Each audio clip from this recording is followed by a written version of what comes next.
একই সাথে 5 সন্তানের জন্ম। এখন ঋণ করে চলছে তাদের সংসার। 6 মাস আগে একসঙ্গে 5 সন্তানের জন্ম দিয়ে সারা দেশে চালচলের সৃষ্টি করেছিলেন পটুয়াখালীর লামিয়া ও সোহেল হাওলাদার। তবে জন্মের সেই আনন্দ এখন বিষাদে রূপ নিয়েছেন চরম আর্থিক সংকটে। পেশায় মুদি দোকানি হলেও সোহেল সামান্য আয়ে 5 সন্তানের দুধ ও যাবতীয় খরচ মেটানো প্রায় অসম্ভব হয়ে পড়ে।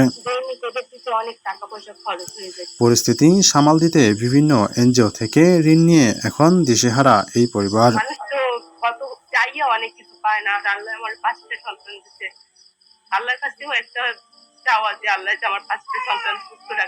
বর্তমানে সন্তানদের নিয়ে পটুয়াখালীর চাঁদকাঠি গ্রামে বাবার বাড়িতে অবস্থান করছেন লামিয়া।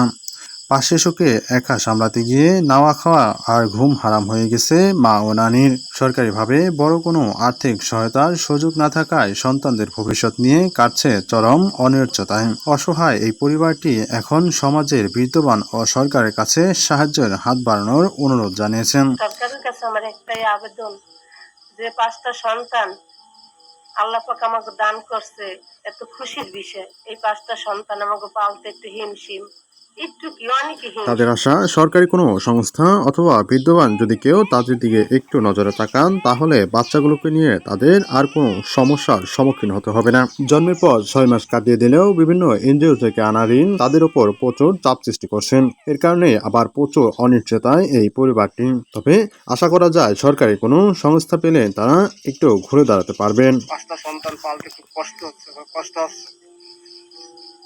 এখন যদি সরকার বা কোনো হৃদয়বান ব্যক্তি এদের পক্ষে একটু সহযোগিতা করে, তাহলে আমার মনে হয় তারা ওই সন্তান 5টারে যেভাবে হোক লালন পালন করে বড় করতে। তবে সমাজ কল্যাণ তহবিল থেকে তাদের জানানো হয় আপাতত কোনো সংস্থা নেই। তবে আবেদন করলে এই তহবিল তাদের জন্য কিছুটা নজরে আসতে পারে। সমাজ কল্যাণ পরিষদের কিছু আর্থিক বরাদ্দ আসে, প্রতি বছর দেখা যায় 50,000 টাকার মতো আসে। সেখানে তারা যদি আমাদের নিকট আর্থিক সাহায্যের জন্য আবেদন করেন, সেক্ষেত্রে আমরা সেই তহবিল থেকে তাদের পরিবারের সাধ্য অনুযায়ী সহযোগিতা করার চেষ্টা করব। এখন দেখার বিষয়, নানান হতাশা আর ব্যর্থতা সংকটের মাঝে কাটিয়ে উঠতে পারবেন কি এই 5 সন্তানকে নিয়ে।